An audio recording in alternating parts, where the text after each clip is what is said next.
And now another lens on interest, sociability. By sociable, we don't just mean humans. Many other sentient creatures are also sociable in their various ways within and between species.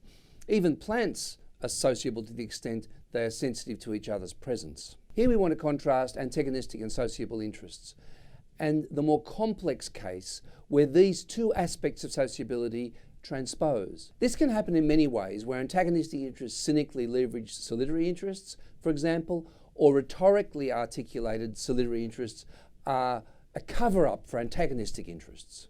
Here is one of the great thinkers of modernity, Adam Smith, whose work encapsulates both sides of this contradictory play of sociability in our modern lives. First, I want to offer a quote from his Theory of Moral Sentiments of 1759.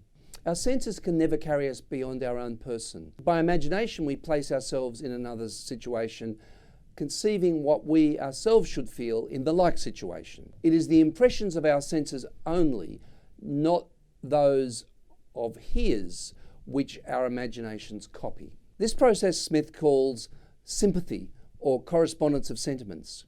Here Smith sounds very like that other great philosopher, Edith Stein, when she speaks about empathy. This we would call the expression of solitary interests. Now here's another side of Smith's thinking, this time in The Wealth of Nations, the foundational text of modern economics published in 1776.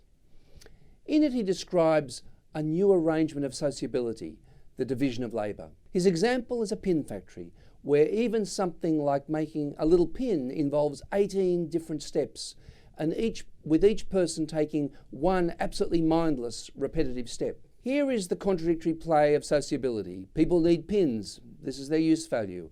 To get them, they need to be bought.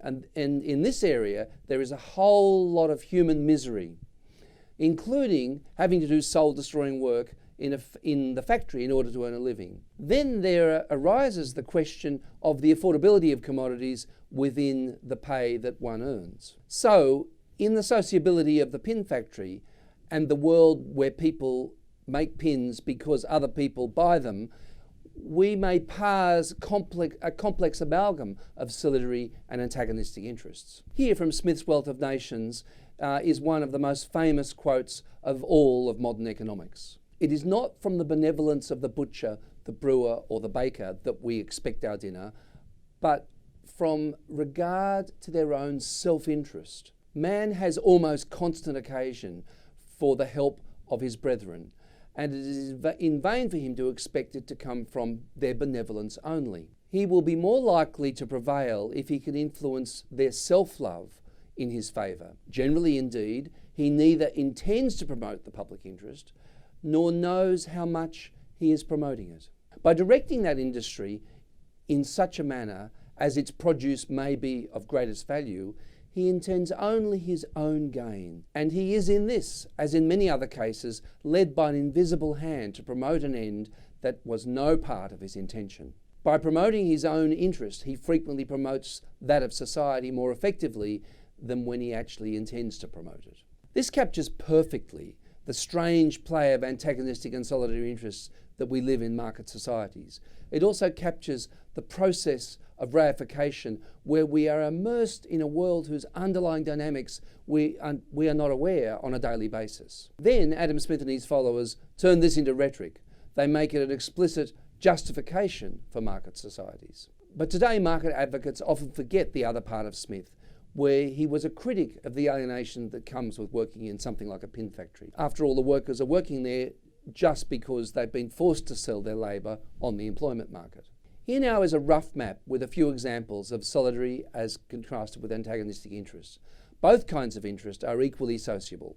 Some of the social connections may not be nice, but they are still social in their sources and their meanings. Now I want to parse sociable interest in the case of the inventor of one of the most influential textual artefacts of the modern world.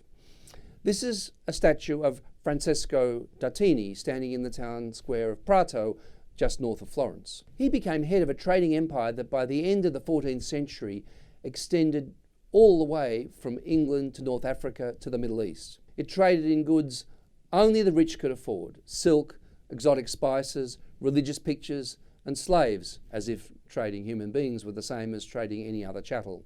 The remarkable text I just mentioned was the Bill of Exchange. This was a promise that a trusted trading partner would make good the payment for a purchased object at the place where it had been purchased, a long way distant. And here we see on the screen is one of the first of these texts. In the name of God, 5th of February 1410, pay by this letter to Giccardo Catoni 483 lira, 12 soldi, 5 denarii, the equivalent of 617 francs. Make good a payment and pay into the account of Ballino di Niccolo Pateni of Paris, signed Antonio de Neva Montega. Greetings. Today we have all sorts of objects for the exchange of value across distance. In fact, Dartini becomes one of the inventors of some of the key textual artifacts of modern finance and banking. To trade across such long distances required a lot of trust that the Bill of Exchange would be honoured. But Dartini was an anxious and not very trusting man, hoping that God would help him so that the value that was his would not be stolen. So the Bill of Exchange is a complicated expression of both solidary and antagonistic interests. Moving forward into the digital era, we have cryptocurrencies based on the distributed ledger system, blockchain. Just as Dartini had the parties endorse the Bill of Exchange so its value would carry across time and space, blockchain works on the same textual principle, where every transaction is registered in a ledger. It is the same mix of sociable and antagonistic interests that underlie blockchain-based currencies such as Bitcoin, where scamming is always about to happen. And at that point, antagonistic self-interest that's part of the logic of the text actually goes too far. The price paid in the case of blockchain is the environmental effects of the horrible amount of electricity it needs to prevent the antagonism from becoming self-destructive.